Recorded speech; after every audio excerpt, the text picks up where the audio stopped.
What's good, y'all? It's your boy PrinceAli from Douglasville, and I'm checking in on Industry's Most Wanted.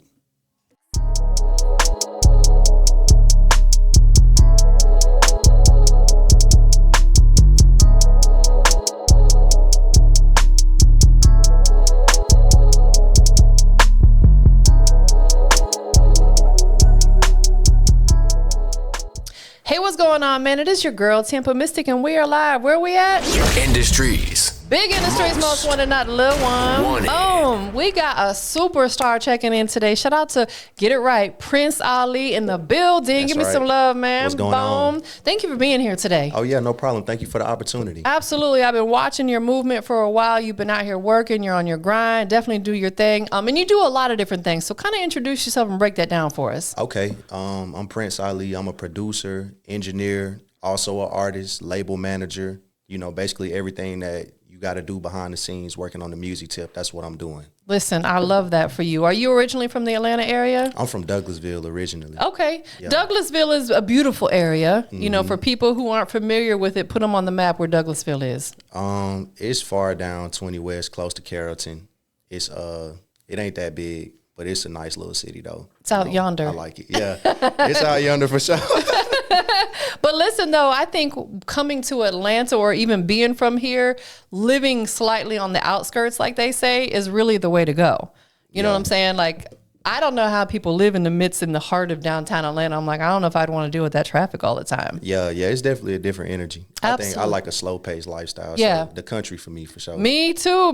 I'm like, I'm waiting for the day for me I can retire and have land where I can grow my own food. Facts. And that's the life I want to live. Peace. Yeah, nice and peaceful. Absolutely. So take us back. Let's talk about your journey of how you got to where you're at. When you were young, like growing up in Douglasville, what were you into? Has it always been music? Yeah, it's always been music. I used to play the drums a lot when I was a kid, so I used to do like talent shows and, you know, drum line and all that stuff. That's back in the day. And I just started producing when I finally got a computer, you know, when I was like a teenager or whatever. But before that, I always was into the music and stuff. Definitely. Do you feel like growing up in the Atlanta area inspired that? Because it's a music city. Yeah, most definitely. I was always surrounded by musicians, Yeah. you know, and a lot of different type of art. And, you know, it's easy to reciprocate that when you're in the mix like that, you know. 100%. Were there people in your immediate family who were into music on any level? Yeah. My dad, he was a producer, engineer, a DJ. Wow. You know, all of that back in the day. And my brothers and sisters, they all got the music genes too. So I was just always surrounded by it just from a super young age. It's in your DNA. Yeah, literally. You were blessed with it at birth. You had no choice. You're like, I got to do this. So you do so many different things. Like you said, you engineer, you produce, you're an artist, you got, you know, your label situation. Which came first for you? Producing? Yeah, producing came first. Yeah, just getting the beats that was in my head, all the music that was in, and just getting it out. And you know, shortly after came lyrics and then engineering, because you gotta put it all together. You figure out like, okay, these beats kind of different, so I'm the only one that can really get on it, and then I gotta make it sound good sonically so the people can really hear what I'm saying. Because if it don't sound good, then so that's how the engineering came about. Do you feel like being, whether you're a producer or an engineer, it's important to learn the other one as well? At least a little bit about it. You want to know what's going on, because you don't want to just be in a situation where you want to do something creatively, but you depending on somebody else to do it. You want to at least be able to explain a little bit about how you want to sound and have a touch on the overall project. That's a great answer. You are absolutely right, because I feel like when we want to pursue something, we got to understand it. Like you said, you ain't got to probably know it in and out, but you got to have a great understanding of what it is so you can talk about it and sound intelligent talking about it. You decided to do that 100%. When did you become an artist come into play? Probably more recently, because I just had so many beats that I was sitting on. Yeah. And, you know, I got a unique sound, I would say. So especially being in the Atlanta area, I wasn't finding that many artists that really wanted to get on my style of beats. So I'm like, well, I'm going to just get on my own beats, you know. I know that's right. And really, who better to get your sound the way you want it than you? Yeah. You know where you want, what direction you want to go with that beat. Do you ever make beats you're like, I got to keep this one for myself? This thing hard. All the time, yeah. I feel like I keep the best ones for me. No offense to anybody that's hearing that, you know. I love all y'all too, you know. He let the cat out the bag. He keeps the best ones. I do though. I really do. Who was the first artist, if you can recall, going back, that actually rapped or sang on one of your beats? I have to say it was probably my guy Carlos Devon. I got to give him a shout out. Yeah. He really saw that I had a passion for it. So even when my beats wasn't that good, he was the first one to like keep getting on them. Yes. You know, brought me to the home studio and kept rapping on my beats, and that pushed me to go further to the next level. You know, so shout out to him. Carlos is his name? Yeah, Carlos Shout out to Devon. you, Carlos, man. That was Yeah. really dope because it takes people like that who trust and believe in you to say, you know what, let's do this together. Love that, definitely. Do you produce multiple genres of music? Yeah, I do. I kind of fuse genres together. Yeah. So it's usually based around like R&B and hip hop, but I like to bring in all different elements into those genres. Got you. Understood. For people who want to actually sit in the studio with you while you're cooking up, do you prefer to do that for them? Yeah, I will for certain artists, you know. I know where you're going with it. yeah, just for certain artists, but I do like to be in my own vibe, you know, depending on how I'm cooking up, because it's like a real experience for me making beats. Like sometimes I like a crowd, sometimes I like to be able to be like a little more vulnerable and transparent when I'm cooking up. I understand. You don't want someone hovering over you saying, do this, do that. Like, let you be the creator. Exactly. That's why you have to be mindful and limit who is in there with you, because some people will do that. And I'm the type of person, I'm very controlling. I like to be in control of stuff. Sounds like you do as well, because this is your passion. Yeah. You don't need someone else in there trying to dictate, do this, do that, when they really don't slick know anything about it. Exactly. So don't get offended. You know what I'm saying? Nah, that is dope. What is the most off the wall request you've had for a production? Have you had something that was like, wow, I've never done that before? Let me think about that. Probably most interesting stuff would be like sound effects, Yeah. movie clips. Sometimes people go a little overboard with the parts of stuff that they want to sample, but that would probably be it though. Are you open to sampling? Yeah, I like sampling. Yeah. I sample a lot. Let's talk about that a little bit, because I think some artists or maybe even producers don't have a good understanding of that. When it comes to sampling, whether it's a movie sample or another song, what is the clearance process like with that? And what do you have to go through? Well, you got to get the samples clear from whoever owns the publishing for the record, so you'll have to reach out to them. I've never been in a situation where I had to clear any samples for publishing, just because I would leave that on the artist. Okay. You know, like you got to clear this song if you want to try to, if anybody come after you, and that's on you. You know what I'm saying? But I'm just making this from the creative side. Yeah. You know? So you as the producer who does that, they have a request. I want this sample in there. Boom. You put it together. Do you have to put some sort of like document or contract in place saying that if they come after you, it's on you? Do you cover yourself on that aspect? Yeah, you do. That's usually, that would be in the production agreement. In the producer agreement. Yeah. So you let them know like, hey, if anything come up with the samples, it's on the artist's responsibility to clear the sample. Definitely. Let's talk split sheets real quick, because that's something I think a lot of people don't know about or even forget about.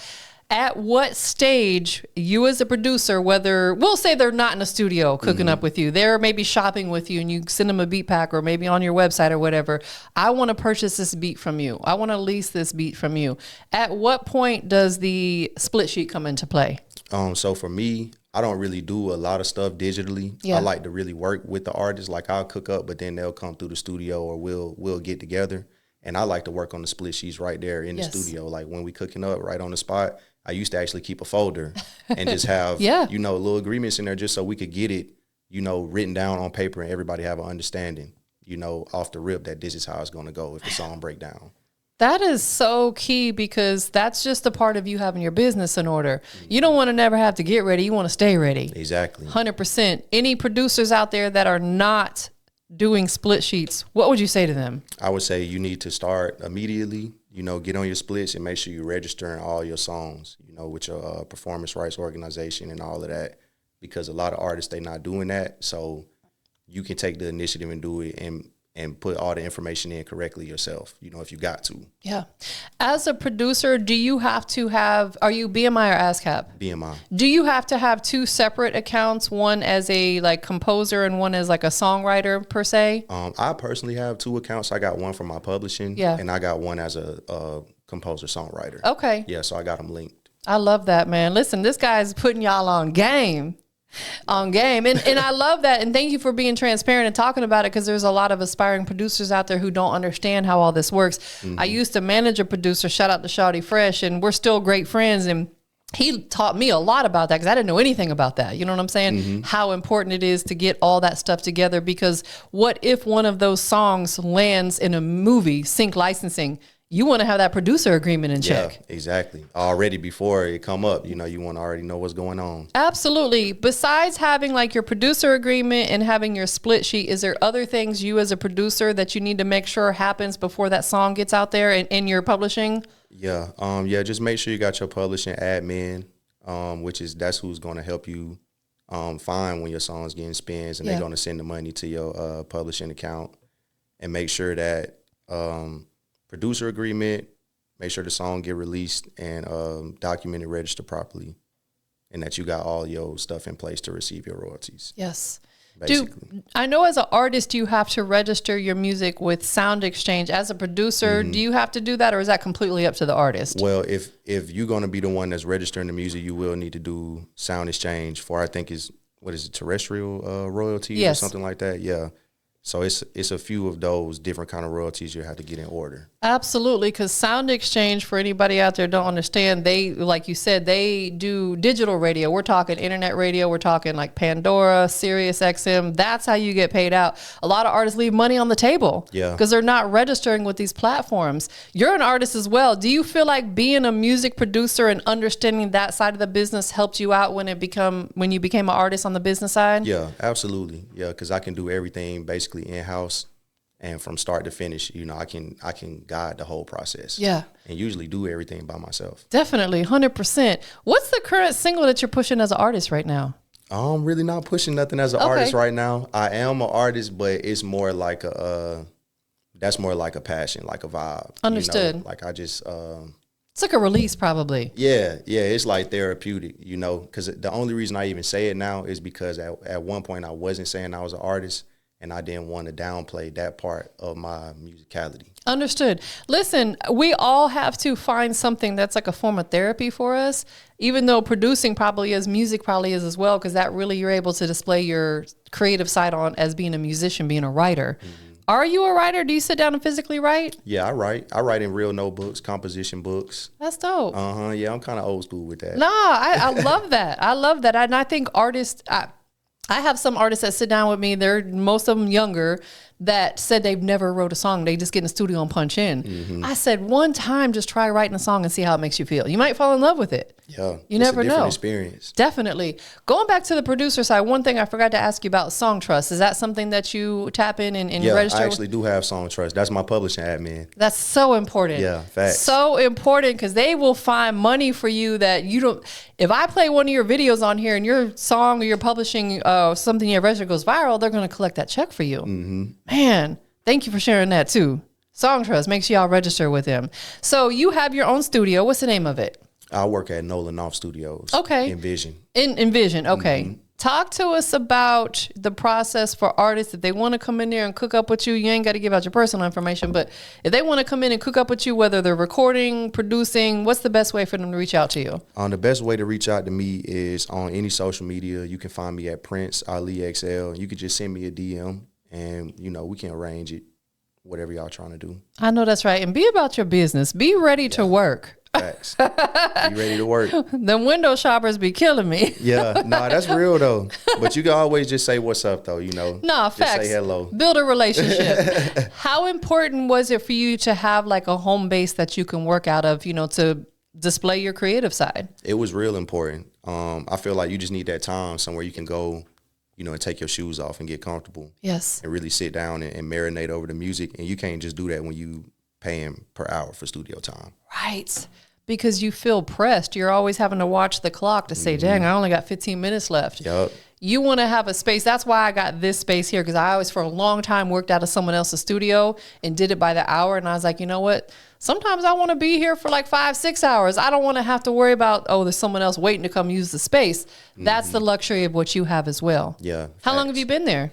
In that location at Nolan office, been about a year and 2 months. Yeah. And then I was also envisioning another room, PXL Studios, for like 4 years before that. Oh, dope. I know you work a lot out of Soul Asylum. I do, yeah. Shout out to the whole team over at Soul Asylum. Yeah, facts. Much love. Much love. Capone, Amber, Kai, all the interns and everything like that. How did you link up with the team over there at Soul Asylum? Man, so I saw Mr. Capone at Vision Studios when he first was releasing the SA-25 monitors. Yes. And he let me get a demo and listen to him.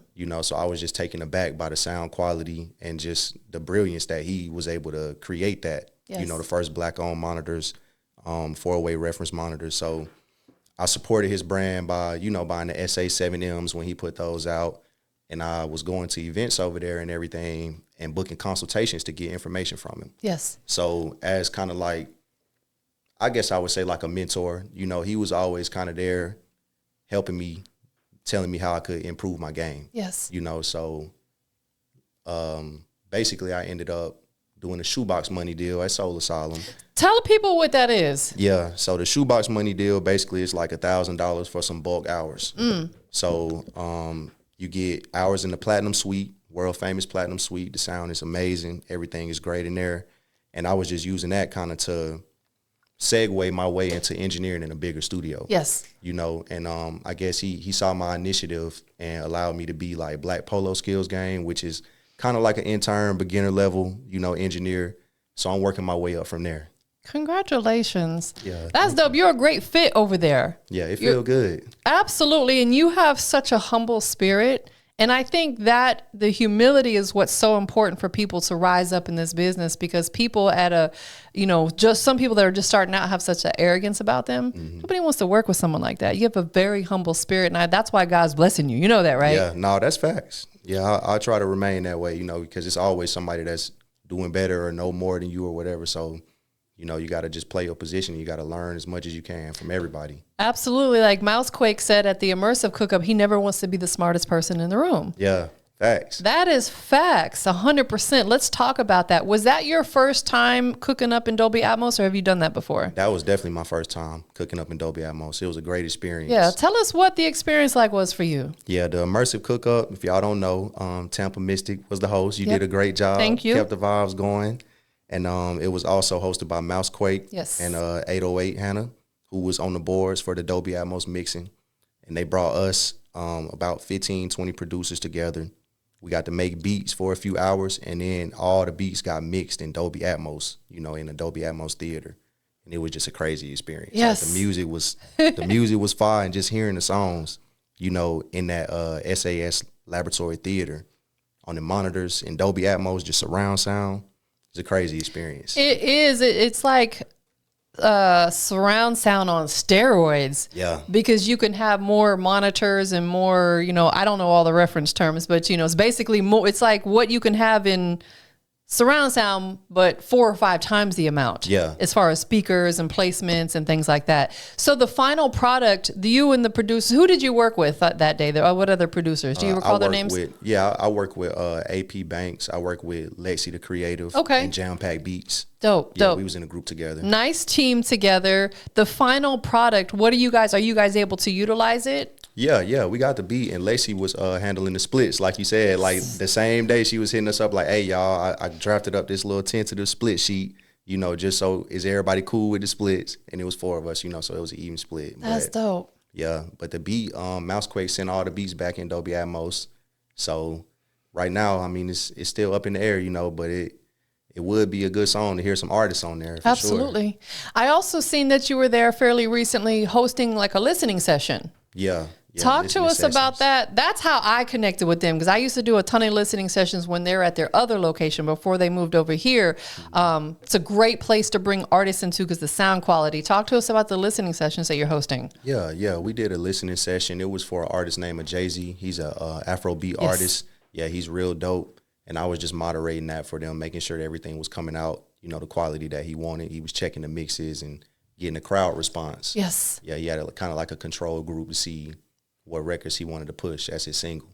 I think that's one of the most important things that an artist can do, especially leading up to a project and it can be small and intimate. It doesn't need to be 100 people in there. It could be 5, but people that you trust that's going to give you that honest, unbiased feedback.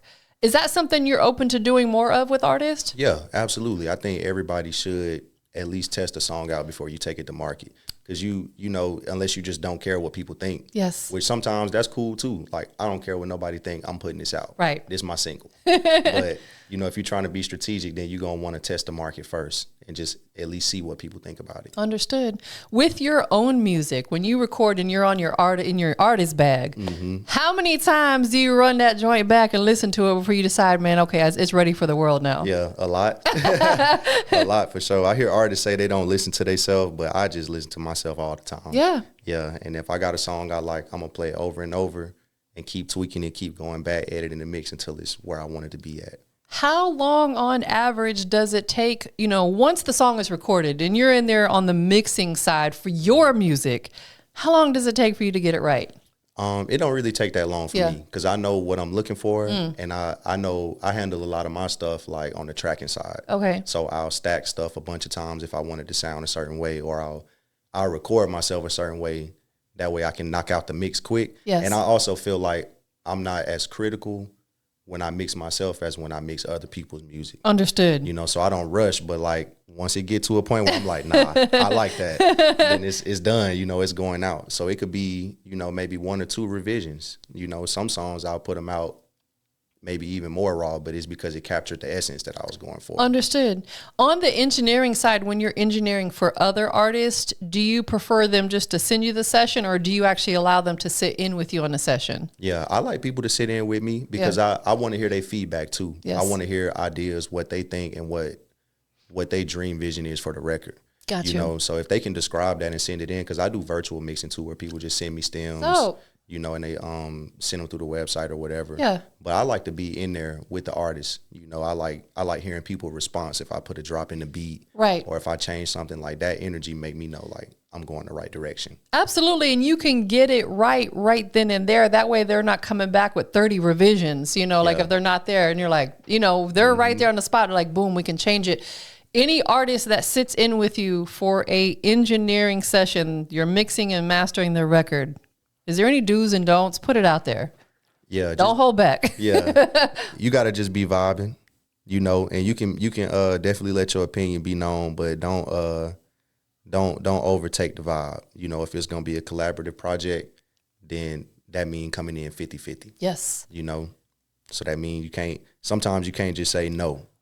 You got to at least hear out the other party. So if you're coming in stubborn and you already know X, Y, and Z, then you might just want to find another engineer. I know that's right. I know that's right, because I know a lot of engineers, and I've just heard some of the stories of stuff they've had to deal with artists. I deal with it here sometimes, and it's like, yeah, like you said, just come in and catch that vibe. And you can give your feedback, but don't be overbearing about it. Let you also be the creative as well, because they came to you because they seen the quality in what you do. They heard the quality in what you do. So don't come in there and try to change what he does. Yeah, facts. Are you currently working on any type of like albums in particular with any artists right now? Maybe where you're the executive producer for it? Yeah, I am. I'm working on it's an album with my brother Shelby. Sorry, I messed that up. Shelby Paris.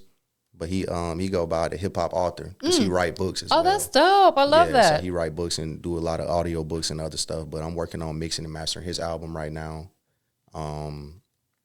And that's the only album that I got on the table right now is with Shelby.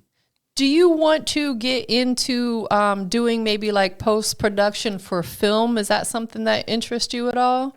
It would be interesting. I feel like I have a lot to learn. Like that's something that's a little unfamiliar to me. Yeah, but I'm interested in learning though. What about the Foley side, like actually getting into the creation of the sounds and stuff? To me, that I would love to do something like that. That would be dope. Is that something that you would get into? Yeah, that part I actually do like. Yeah. Yeah, I do like dealing with sound effects and creating the vibes and stuff because I had to do that when I was in school. So I had a little bit of experience with that, just going out and replicating sounds to sound like something else. And stuff like that. Like I could do that. Right. People that watch films don't realize some of them sound effects are not the actual, like if they're walking down the sidewalk, that could have came from like someone else doing it. Yeah. That is super dope. Clicking some blocks together or something. Right. 100%. What would you say, overall out of everything you do, what are you enjoying the most? Like what's keeping you so passionate? I think just getting the music that's inside of me out. Yes. That's really what's pushing me to keep going forward, because it might be a beat and the beat could turn into a song, or maybe it won't. Maybe it'll just end up being a loop. But it's always some kind of like yearning feeling inside of me that I got to get out through the music. I love it. And that's why I keep, creating. Absolutely. Like we said earlier, we all have to have a release. Like we get stuff built up, anxiety, mental health is real. We got to find something we enjoy so we can actually release it. And you're doing that through your music. Yeah. You're also an independent label representative. Yeah. What's the name of the label? PXL, Planet PXL, the label. Which is, you got it branded. Listen, y'all, he got it on his hat. It's on the hand. That's what I'm talking about. Tell us about it. So shout out to my label. Shout out to all my guys. Basically, it's really like a family. It's a close-knit community. We all perform together. We record together. We put out collaborative albums together. We just recently got back from going to Kentucky. We did a show in Kentucky, a little performance out there. So we trying to get on the road more. Yes. We still a small local label, like everything independent. We don't got no funding or nothing. It's just really me and the guys, but we've been pushing pretty hard to the point where, I got some pretty good brand recognition. Listen, because you guys have that drive, it'll come. It'll come. I had Big Gip here with me from Goody Mob not too long ago, and he said, man, when we started, none of us had no money. None of us. He said, but we had that drive. He's like, man, we just got out here and kept pushing. That's what you guys are doing. And because of that, oftentimes it ain't even all, we got to have the money, but it's the drive that sometimes can outweigh it, because then other people will see it and want to maybe invest in you and put some money behind you. Yeah. What does the PXL stand for? PXL basically stands for Living Well. Yeah. It's not really an acronym. It's more like a lifestyle. Understood. It just stands for living well, creating your own world. You know what I'm saying? I love doing it. your thing. Yeah. Yeah, because I like the logo. Yeah. So do you guys have merch that people can purchase? Yeah. I got some merch. It's you can check out planetpxl.com. We got just the hats up right now, but I do some custom orders, but I haven't really been doing a lot of the merch lately. Understood. Just letting the demand rise. Understood. What about shopping with you for production? Do you have a website or somewhere where they can shuffle through your beats if they want to listen? Yeah, I do got a website. You can check out, really I got two websites. You can go to PrinceAliXL.com, and I got a whole lot of beats on there. And you can also go to fixyourmix.com, and that's where you can see all the services that I offer, from producing, mixing and mastering, studio sessions, edits, revisions, clean mixes, all of that. Oh, what is your name listed as on that website? My name is that Fix Your Mix? Is that your own personal website? That's another one of my brands. Oh, so that's just your own. Yeah, that's so just me. Yeah. They ain't got to get on there and search. Listen, that's one of the most important things that people can do, is have their own website, because they own it. Mm-hmm. People can't take it away from you. Yeah, our social medias are great, but that thing could get hacked. It could get taken down. You got to have your own website. So fixyourmix.com. Mm-hmm. I like that name. That's super dope. Appreciate it. So they can go on there and shop with you on any service that you offer. Yeah, anything, even studio time, from any audio services that you could think of, even live audio. I love it.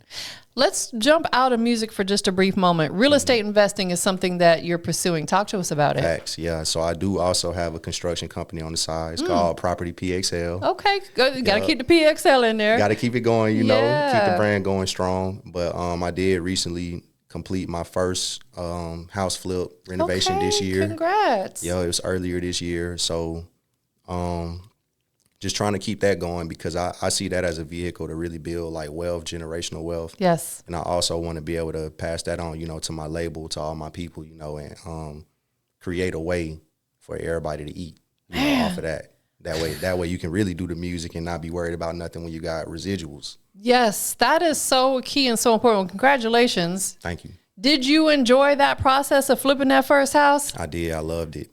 It was so much fun. And I was very hands-on too, because, I want to be an investor, but I also want to be like boots on the ground. I like hanging drywall, floor joists, roofing. Like, I like doing stuff like that too. Listen, I'm with you. Like I said earlier, I like to be in control of stuff. Like, I don't know that I'll ever get to the point where I'll say, you know what, you just go in and run the business and I'll collect a check. I want to be hands-on.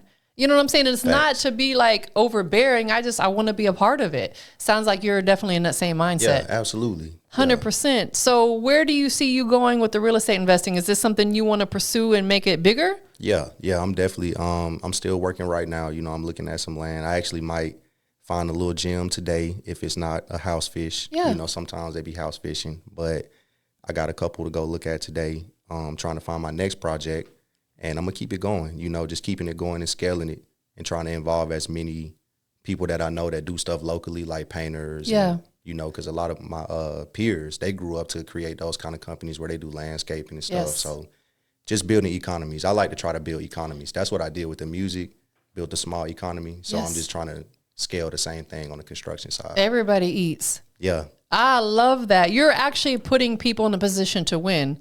And again, another reason why you're being blessed, like my business partner, OG Bigger Rankin, always says, we don't get our blessings from no man. We get them from God. Yeah. You're Thanks. out here blessing people opportunities, especially in the economy right now. It sucks. You know what I'm saying? Everything's expensive. People ain't really making no money. It's difficult out right here. Mm-hmm. You're putting people in a position to be able to actually feed their families. And I love that for you. Yeah. Trying to keep it going, you know. Having multiple streams of income is so important, isn't it? Yeah, it is, because you just never know what's going to happen when you're hustling. You know, sometimes stuff slow down. Yes. Like people might not need no beats. Like they might decide for a while they just want to go on YouTube, you know, so then you got to be able to mix. But then now AI can mix.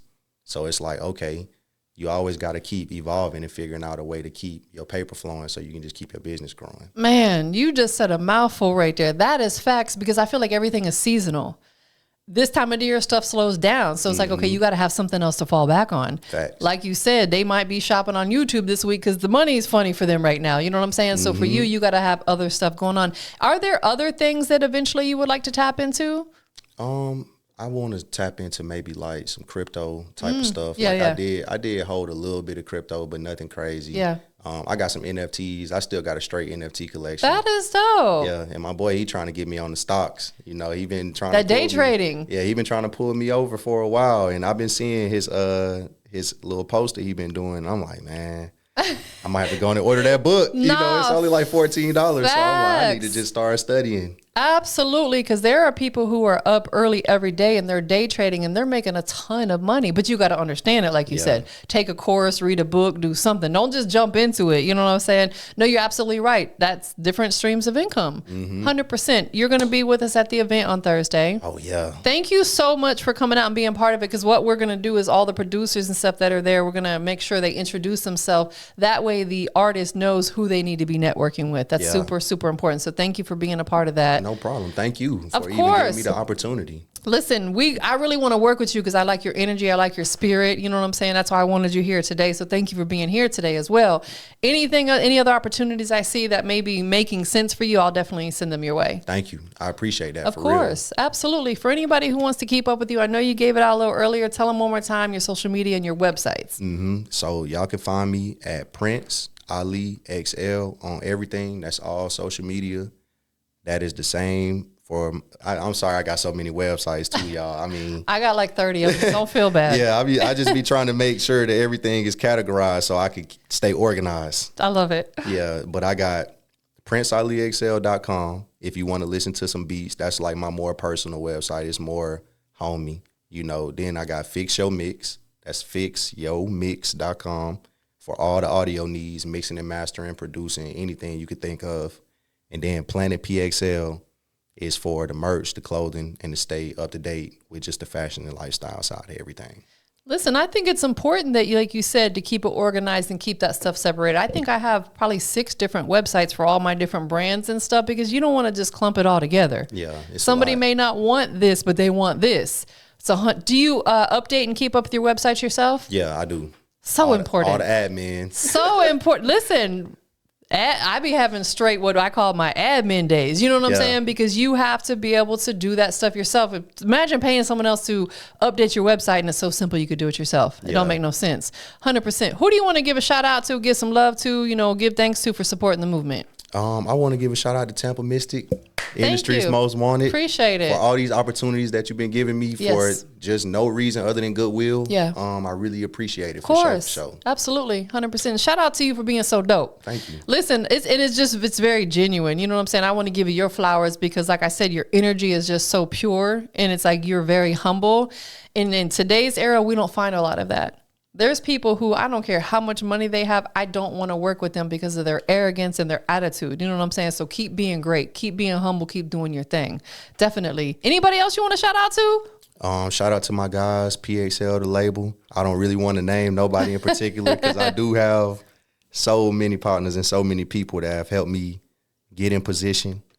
I guess if I did have to do a rundown, I have to just go with all the OGs, you know, all my folks, y'all know who y'all are. But first of all, my OG Saddam, you know what I'm saying, Mass Pipe Miles, J Rail, Chaos, DJ Z, Mr. Capone, Ben at Vision Studios, Mason and Ransom, and Brandon, you know what I'm saying, from Nolan Off Studios.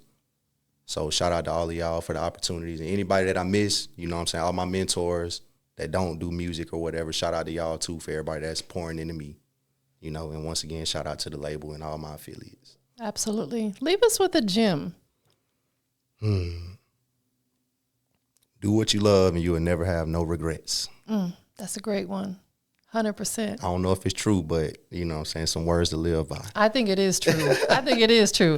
I got one last question for you. We are live. Where we at? Industries. Big Industries Most Wanted. Boom, not the little one. What makes PrinceAli the industry's most wanted? I think I'm the industry's most wanted because what I have, nobody else has. And that's me, my X factor. Period. I love it. Thank you for being here today. Give me some love one more time. Boom, we up out of here, y'all.